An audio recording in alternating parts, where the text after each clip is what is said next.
Hey guys, this is Brother Ray Jones with the First Church of God in Princeton, West Virginia. I want to welcome you to our midweek Bible study. Thank you for taking time out of your busy schedule to be a part of this time of online learning and growing together. I want to invite you to begin with me tonight on a journey to discuss the Church of God Reformation movement and how the First Church of God in Princeton, West Virginia is connected to that. We're going to talk a little bit about the history of the movement and the history of this local congregation. And this is going to be pretty much an introduction to what we believe on various topics. Subsequent lessons that we're in time that we're going to share together online here will cover specific things. So this is just going to be kind, again, of an introduction to all of that that's going on. So I don't have a specific verse to point you to at the moment, but we'll get to a whole lot of them before it is all said and done. All right? I want to ask you a question.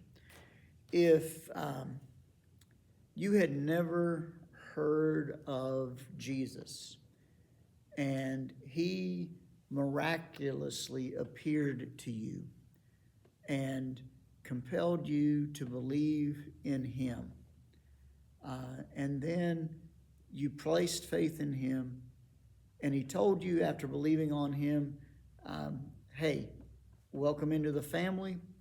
I want you to be a part of a local church and, follow me. And after you had that wonderful, amazing experience, you would then be in a community and you would look around and you would think, okay, I need to find a church. And if you got online and looked for churches in the area, you would start finding out that there are a whole lot of churches by a whole lot of different names and a whole lot of different denominations out there. There are Baptist churches, Episcopalian churches, there are Methodist churches, there are charismatic churches, Pentecostal churches, there are apostolic churches. There are just all kinds of different groups out there, and there are believers in all of these different groups. But you might be wondering, wow, which church am I supposed to be a part of? Well, there was a guy named Daniel Sidney Warner who in the late 1800s had given his life to Christ, and he was a part of a group of people known as the Weinbrenerian Church of God. And they were a denomination. They were a group of people who were practicing the faith to the best of their ability. But as this guy, D.S. Warner, got to studying the scripture and growing in his faith, he came to a point in his development where he was under conviction that having all these different groups was dividing the body of Christ, and that God never intended for that to be the case from the very beginning. And the more he prayed and sought the Lord, the more he was brought to a point where he could not in good conscience be a part of a system that divided the church, Christ's body. So in and around the year 1880, in a particular meeting, he stood up and just simply stated that he needed to part ways with the organization and that he wanted to simply be a person following Christ, and he wanted to be a part of God's church and only that church. And that sparked a movement that we refer to now as the Church of God Reformation movement. Now, in its inception, it was indeed and is indeed a great idea. God really does only have one church. The day someone professes faith in Jesus Christ as Savior, they become a part of God's church. And there's no need to be a part of any other man-made religion or anything like that. Jesus Christ saves us and puts us in God's church. That was the understanding that Warner had of the scripture, and quite frankly, it's the understanding that I have as well. Okay? So D.S. Warner and those few who followed him that day wanted to begin simply trying to be a group of people, simply being God's people and being God's church, and not being a part of a denomination that had a lot of forms and creeds and hierarchies and all this kind of stuff. And they actually felt like it was really breaking the heart of God to be a part of those things. And they would call people out of that to simply just be God's people, God's church. Now, you might be hearing this and thinking, well, didn't he just start another denomination? Well, that was never his intent, and I don't really believe that's exactly what he did. You might say in modern terms that he was trying to be non-denominational, if you will. That's a key term in this current day and age. And arguably, as this Church of God Reformation movement grew, they saw the need to structure things a little more. Because the larger you get, the more you have a need for a little more formal structure and things like that. And it begins to look a lot more denominational. I understand that argument. But at its core, what D.S. Warner wanted was to simply be God's church. He wanted to be a part of a local body of believers that was striving to simply be the church of God. And that's the name that he felt like needed to be in the title. It's God's church, and biblically, when you look through the scripture, you'll see at various points the writers of the New Testament referred to the church of God. Okay? So D.S. Warner and those who agreed with him thought that the church ought to uplift holiness and unity, divine healing, the oneness of the body of Christ, and various things like that. And they didn't want, they stood firmly against formal membership. That's why it's always really, really interesting when I get a question of how do you join, if somebody's been attending and they want to join the First Church of God here in Princeton. That usually takes a good bit of a conversation to explain that while we do technically have voting membership according to our bylaws, what really makes you a member of this local church is, first and foremost, you've put faith in Jesus Christ as Savior, and then you associate with this congregation. That's the simple part of it. Nobody votes on you. Nobody can vote you in. Nobody can vote you out, okay? And that was one of the things that D.S. Warner and his friends had contention with early on with all that was going on in denominationalism at that time, and may still be going on in some denominations now. But standing against those things and in an effort to simply be God's people was at the heart of what D.S. Warner and those who stood with him that day sought to do. So that was in and around the year 1880.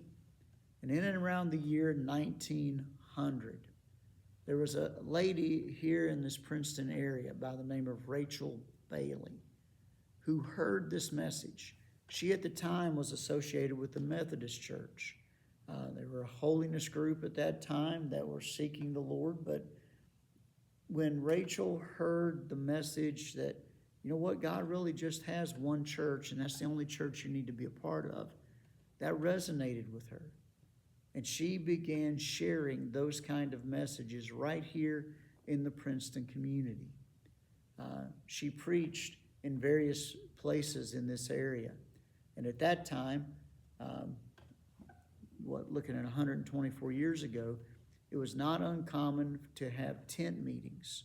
And they would do these revivals under those tents for, a couple of weeks at a time. Well, she shared in various settings about this message of simply being God's people, being God's church, being the church of God. And she wanted that message to be spread in this area. So a couple of years later, in 1902, she got acquainted with Reverend W.D. McGraw. And she brought him in to hold some revivals and to preach the gospel and to tell of the truth that God really does have just one church, and that's the only one you need to be a part of. And he was the evangelist over a period of time, through that time.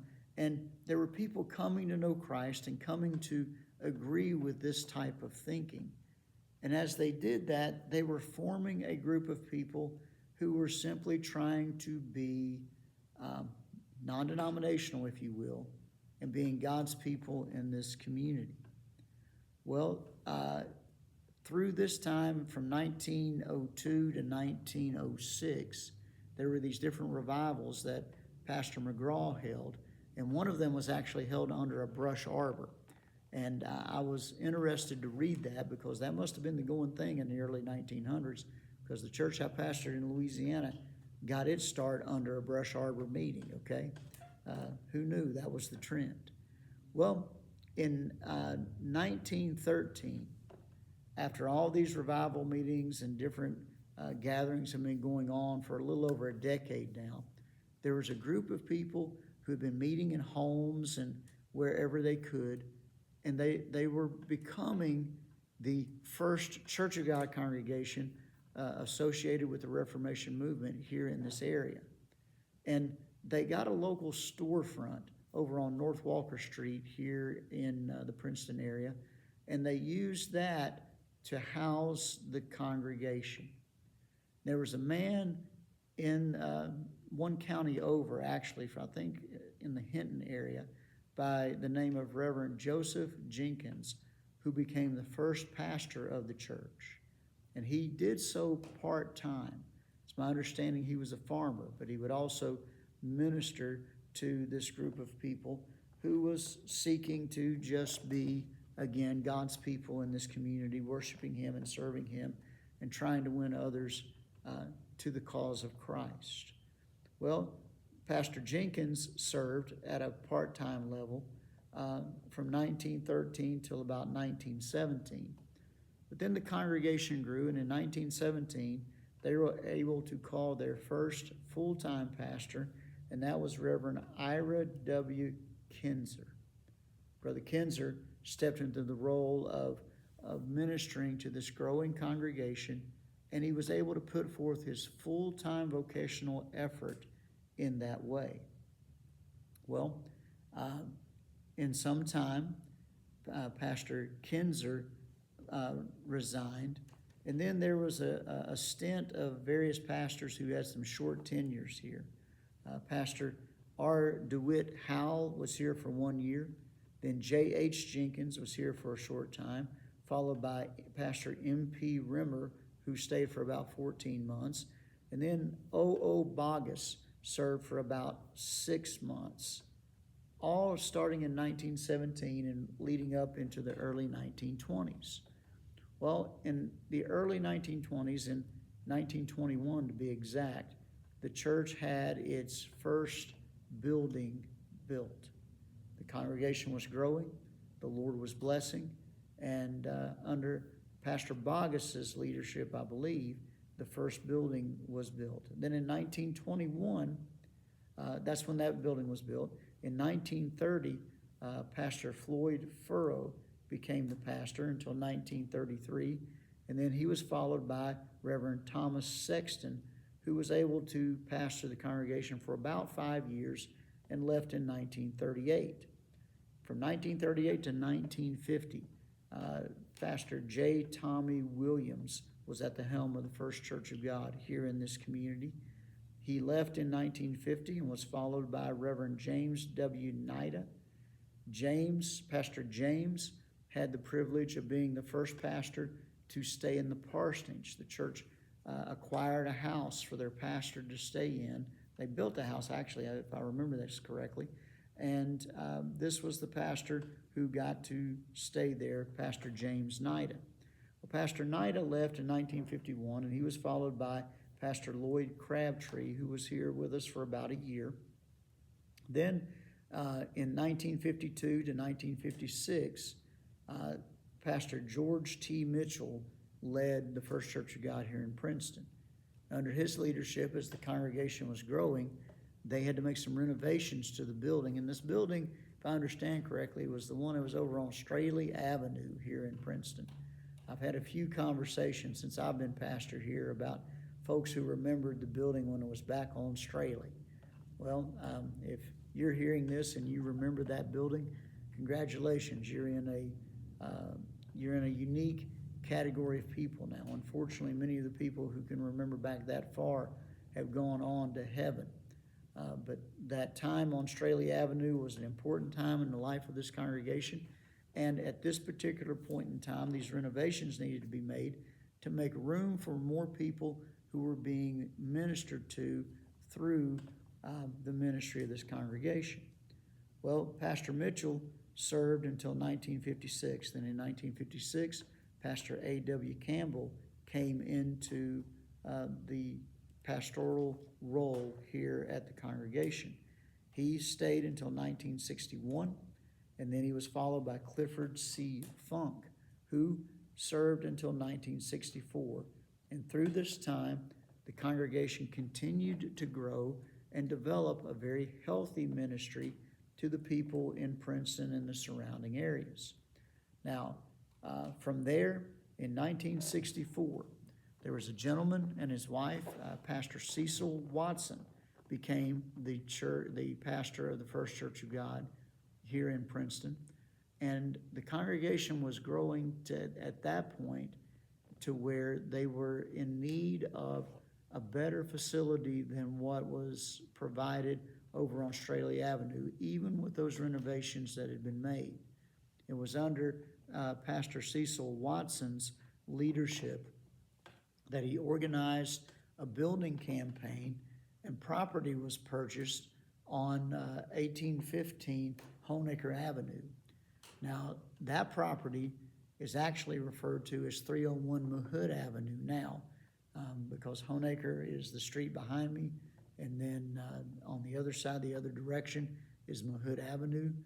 This is the property that Cecil Watson and the leadership of the church prayerfully found, and purchased. And they began making plans to erect the building that now houses the First Church of God in Princeton, West Virginia. An architect by the name of Ted Bogus was a part of the congregation then. And he was involved with the building process. He's the one who actually designed this building. And the congregation had such a vibrant ministry and had a vision to be able to do more ministry in this area. They wanted to expand, so they built this magnificent building and dedicated it in 1971. And this building would hold more people. It also was designed and utilized for quite some years to house a daycare. And that daycare, reached a lot of people. Even since I've been pastor here, I've met people who live in this area who come to this building for a service or for a funeral or for a wedding, and they will tell me, I went to daycare here. So back in the early 1970s, going into the 1980s, this congregation had a vision to serve the people of this community with a daycare. And it's my understanding that when that took place, this was like the first full-time daycare in this community. Well, also something else that happened while Cecil Watson was pastoring this church, he was able to bring on the first full-time secretary. And that happened to be Norma Jean Cook, who still attends this congregation to this day and still plays the piano for us a lot of Sundays. The Lord definitely blessed Pastor Watson's ministry here, and he was able to lead the congregation through significant growth and bring the congregation to a point where this facility was erected. Well, Pastor Watson stepped aside in 1975, and he was followed by Clarence Dillon, who led the congregation as pastor, helping this congregation continue to fulfill the ministry that God had for it for 10 years till 1985. Then in 1985 to from 1985 to 1992, there was a gentleman by the name of Orville Easterling who pastored this congregation. Interestingly enough, I've met Pastor Orville, I believe. I definitely met his brother Chester Easterling, because his brother Chester was my pastor for a time, about an hour from here in the town that I grew up in Welch. Orville Easterling served for about 7 years, and he was followed by Pastor Michael Swartz, who served from 1993 to 1997. And as Michael Swartz served for that time, again, the congregation kept doing the work of sharing the gospel of Jesus Christ and seeking to be a congregation that salvation makes you a member.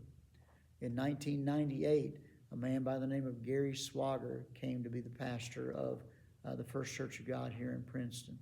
And under Pastor Swager's leadership, the congregation was growing so much that at some point they went to 2 services, and they had a lot of activities in the community, and they had significant outreach to the people of the greater Princeton area.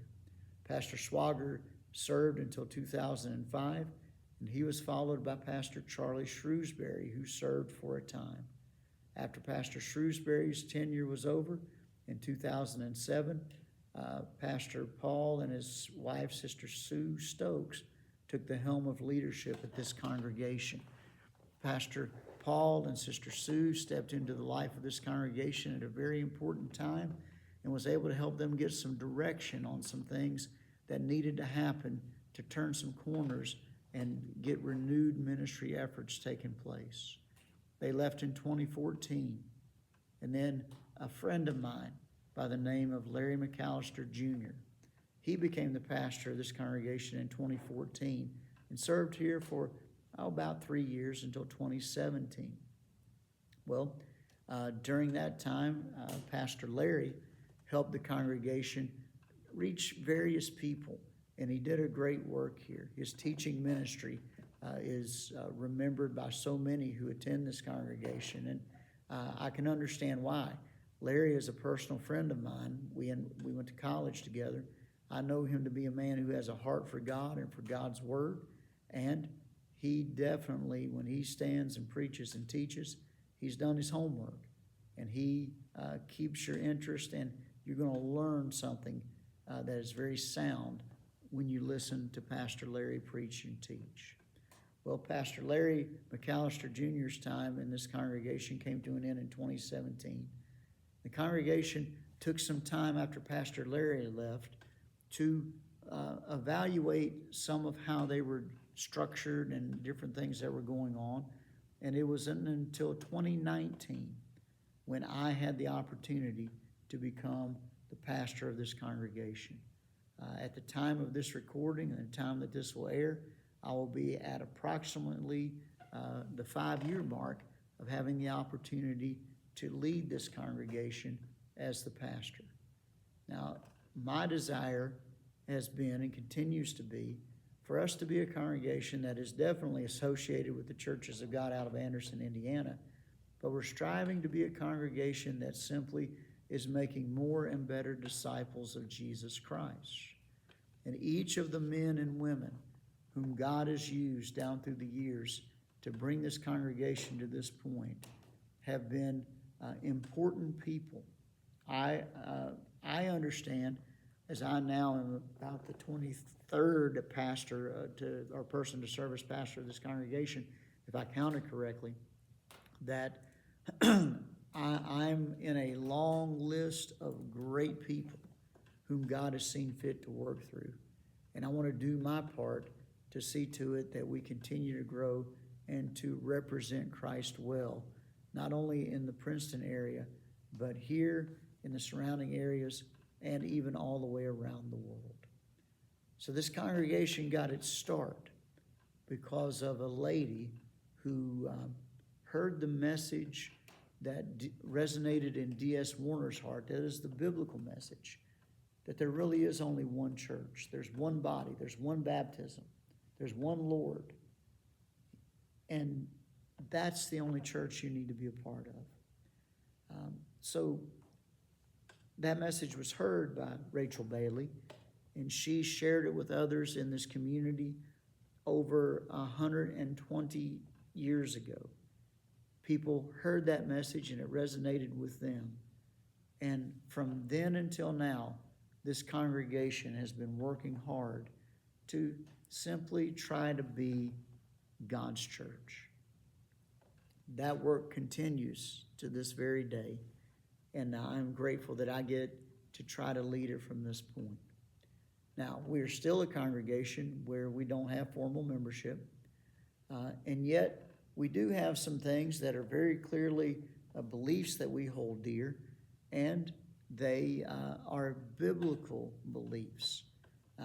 As we continue on in this series, we're going to cover several things that are common across a lot of denominations, if you will, or a lot of church groups, if you will. We'll start, when we pick it up next week, just simply acknowledging that we believe in God, okay? I know that ought to be like going without saying, but we don't want to leave any stone unturned, if you will. We will start with what we believe about God and who He is in our next lesson. But just rest assured, there's a whole lot that we have in common with our brothers and sisters who are in various groups. And then there will be some lines of distinction. And over the next several weeks, we'll highlight those. And I want to invite you, as you've heard, again, this is simply an introduction to who we are as a congregation and a little bit about the specific history of who got this congregation started and who all served down through the years. But maybe you have some questions about what the Church of God believes. I would invite you to put those in the comments. There may be questions that I'm already planning on answering through the studies that we do, but you may have some questions that I've not planned on covering, and I'd love to know what those are so that I can take the time to do my best to get those covered, okay? So thank you for your patience as we just really kind of go over a little bit of a history tonight of this local church. And I look forward to sharing more in the upcoming weeks about the specific things that we believe on certain topics. And we'll start quite simply next week with our belief concerning God. Thanks for your time. God bless you, and have a great evening.